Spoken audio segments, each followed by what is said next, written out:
My besties, welcome to Shreyas vlogs. I hope ಎಲ್ಲರೂ ಚೆನ್ನಾಗಿದ್ದೀರಾ ಅಂದ್ಕೊಂಡಿದ್ದೀನಿ. ನಾನು ಕೂಡ ಚೆನ್ನಾಗಿದ್ದೀನಿ.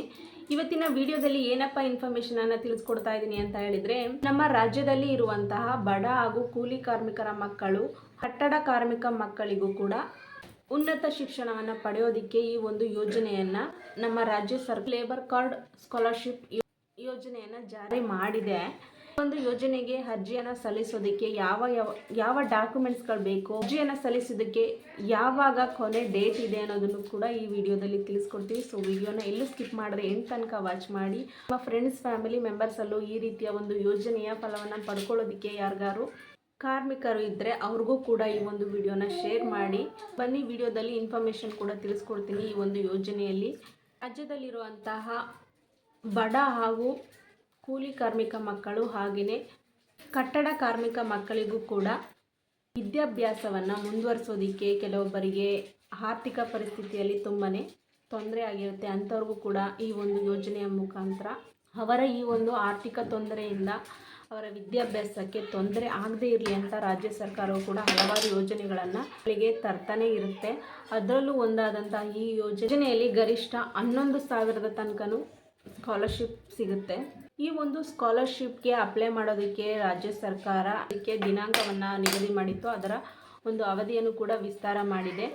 ಇದು ಲೇಬರ್ ಕಾರ್ಡ್ ಸ್ಕಾಲರ್ಶಿಪ್ಗೆ ಅಪ್ಲೈ ಮಾಡೋದಕ್ಕೆ ಯಾರಿಗೆಲ್ಲ ಅವಕಾಶ ಇದೆ ಅಂತ ಹೇಳಿದ್ರೆ, ಈ ಬಡ ಮತ್ತು ಕೂಲಿ ಕಾರ್ಮಿಕ ಹಾಗೂ ಕಟ್ಟಡ ಕಾರ್ಮಿಕ ಮಕ್ಕಳಿಗೂ ಕೂಡ ಅವಕಾಶ ಇದೆ. ಹಾಗೆಯೇ ಲೇಬರ್ ಕಾರ್ಡ್ ಇರುವಂತಹ ಕುಟುಂಬದ ಮಕ್ಕಳಿಗೂ ಕೂಡ ಈ ಒಂದು ಸ್ಕಾಲರ್ಶಿಪ್ಪನ್ನು ಅಪ್ಲೈ ಮಾಡೋದಕ್ಕೆ ಅವಕಾಶ ಇದೆ. ಪರಿಶಿಷ್ಟ ಜಾತಿ ಹಾಗೂ ಹಿಂದುಳಿದ ವರ್ಗದ ಮಕ್ಕಳಿಗೂ ಕೂಡ ಅರ್ಜಿಯನ್ನು ಸಲ್ಲಿಸೋದಕ್ಕೆ ಅವಕಾಶ ಕೂಡ ಮಾಡಿಕೊಟ್ಟಿದ್ದಾರೆ.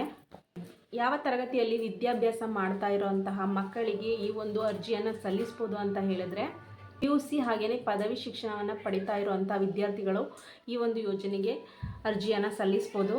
ITI ಹಾಗೆ ಡಿಪ್ಲೊಮೊದಲ್ಲಿ ವಿದ್ಯಾಭ್ಯಾಸವನ್ನು ಮಾಡ್ತಾ ಇರುವಂತಹ ವಿದ್ಯಾರ್ಥಿಗಳು ಕೂಡ ಈ ಒಂದು ಯೋಜನೆಗೆ ಅರ್ಜಿಯನ್ನು ಸಲ್ಲಿಸ್ಬೋದು.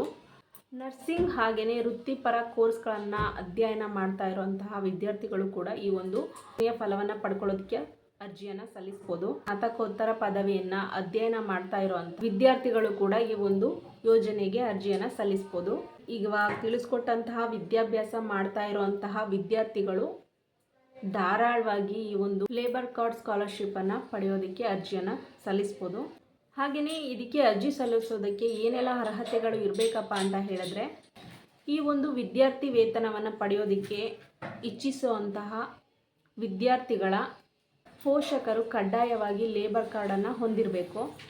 ಈ ಒಂದು ವಿದ್ಯಾರ್ಥಿ ವೇತನಕ್ಕೆ 10ನೇ ತರಗತಿ ನಂತರದ ವಿದ್ಯಾಭ್ಯಾಸಕ್ಕೆ ವಿದ್ಯಾರ್ಥಿಗಳು ಅರ್ಜಿಯನ್ನು ಸಲ್ಲಿಸೋದಕ್ಕೆ ಅರ್ಹತೆ ಇರುತ್ತೆ. ಈ ಒಂದು ವಿದ್ಯಾರ್ಥಿ ವೇತನದ ಅರ್ಜಿಯನ್ನು ಸಲ್ಲಿಸೋದಕ್ಕೆ ಕಡ್ಡಾಯವಾಗಿ ನಮ್ಮ ರಾಜ್ಯದ ನಿವಾಸಿಗಳಾಗಿರಬೇಕು, ಅಂದರೆ ಕರ್ನಾಟಕ ರಾಜ್ಯದ ನಿವಾಸಿಗಳಾಗಿರಬೇಕು. ಈ ವಿದ್ಯಾರ್ಥಿ ವೇತನಕ್ಕೆ ಅರ್ಜಿ ಸಲ್ಲಿಸಲು ಬಯಸುವಂತಹ ವಿದ್ಯಾರ್ಥಿಗಳು ಕಡ್ಡಾಯವಾಗಿ ಕೂಲಿ ಕಾರ್ಮಿಕ ಹಾಗೂ ಕಟ್ಟಡ ಕಾರ್ಮಿಕರ ಮಕ್ಕಳಾಗಿರಬೇಕು. ಒಂದು ಯೋಜನೆಯ ಫಲವನ್ನು ಪಡ್ಕೊಳ್ಳೋದಕ್ಕೆ ಒಂದು ಕುಟುಂಬದಲ್ಲಿ ಒಬ್ಬರಿಗೆ ಮಾತ್ರ ಅವಕಾಶ ಇರುತ್ತೆ. ಅರ್ಜಿ ಸಲ್ಲಿಸೋದಕ್ಕೆ ಬಯಸುವಂಥ ವಿದ್ಯಾರ್ಥಿಗಳ ಪೋಷಕರ ವಾರ್ಷಿಕ ಆದಾಯ 2.5 ಲಕ್ಷಗಳ ಒಳಗಿರಬೇಕು. ಅಂಥವರು ಕೂಡ ಈ ಒಂದು ಯೋಜನೆಯ ಫಲವನ್ನು ಧಾರಾಳವಾಗಿ ಪಡ್ಕೊಳ್ಬೋದು. ಅರ್ಜಿ ಸಲ್ಲಿಸೋದಕ್ಕೆ ಬೇಕಾಗಿರುವಂತಹ ಅಗತ್ಯ ದಾಖಲಾತಿಗಳು ಏನಪ್ಪ ಅಂತ ಹೇಳಿದ್ರೆ, ಇಂದಿನ ಎಲ್ಲ ತರಗತಿಯ ಅಗತ್ಯವಾದ ಅಂಕಪಟ್ಟಿಗಳು ಕಡ್ಡಾಯವಾಗಿರಬೇಕು, ವಿದ್ಯಾರ್ಥಿಯ ಆಧಾರ್ ಕಾರ್ಡ್ ಇರಬೇಕು, ಪೋಷಕರ ಲೇಬರ್ ಕಾರ್ಡು, ಹಾಗೆಯೇ ವಿದ್ಯಾರ್ಥಿಯ ಪೋಷಕರ ಆಧಾರ್ ಕಾರ್ಡು, ವಿದ್ಯಾರ್ಥಿಯ ಪಾಸ್ಬುಕ್, ರೇಷನ್ ಕಾರ್ಡ್, ಜಾತಿ ಮತ್ತು ಆದಾಯ ಪ್ರಮಾಣ ಪತ್ರ ಅಂದರೆ ಕ್ಯಾಸ್ಟ್ ಇನ್ಕಮ್ ಸರ್ಟಿಫಿಕೇಟ್ ಕೂಡ ಇರಬೇಕು. ನಿಮ್ಮ ರೇಷನ್ ಕಾರ್ಡ್ ಅಥವಾ ನಿಮ್ಮ ಆಧಾರ್ ಕಾರ್ಡ್ಗೆ ಲಿಂಕ್ ಆಗಿರುವಂಥ ಮೊಬೈಲ್ ನಂಬರ್ಗಳು ಕೂಡ ಇರಬೇಕು. ಇತರ ಅಗತ್ಯ ದಾಖಲಾತಿಗಳನ್ನು ಒದಗಿಸಿ ನೀವು ಅರ್ಜಿಯನ್ನು ಸಲ್ಲಿಸ್ಬೋದು.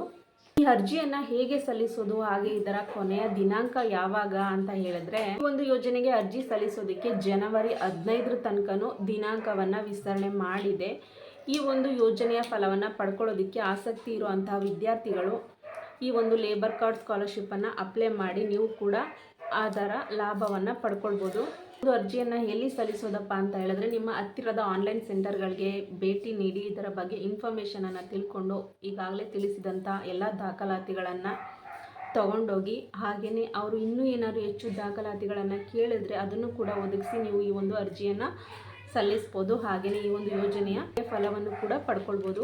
ಇವತ್ತಿನ ಈ ಒಂದು ಮಾಹಿತಿ ನಿಮಗೆಲ್ಲ ಇಷ್ಟ ಆಗಿದೆ ಅಂತ ತಿಳ್ಕೊಂಡಿದ್ದೀನಿ. ವಿಡಿಯೋ ಇಷ್ಟ ಆಗಿದ್ರೆ ವಿಡಿಯೋಗೊಂದು ಲೈಕ್ ಮಾಡಿ, ಹಾಗೆ ನಿಮ್ಮ ಫ್ರೆಂಡ್ಸ್ ಫ್ಯಾಮಿಲಿ ಮೆಂಬರ್ಸಲ್ಲಿ ಈ ಒಂದು ಕಟ್ಟಡ ಕಾರ್ಮಿಕರು ಹಾಗೆಯೇ ಕೂಲಿ ಕಾರ್ಮಿಕ ಮಕ್ಕಳು ಇದ್ದರೆ ಅವ್ರಿಗೂ ಕೂಡ ಯೂಸ್ ಆಗುತ್ತೆ. ಈ ವಿಡಿಯೋನ ಆದಷ್ಟು ಅವರಿಗೂ ಕೂಡ ಶೇರ್ ಮಾಡಿ. ನೆಕ್ಸ್ಟ್ ಒಂದು ಒಳ್ಳೆ ಕಂಟೆಂಟ್ ಜೊತೆ ನಿಮಗೆ ನಾನು ಮತ್ತೆ ಸಿಗ್ತೀನಿ. Thanks for watching.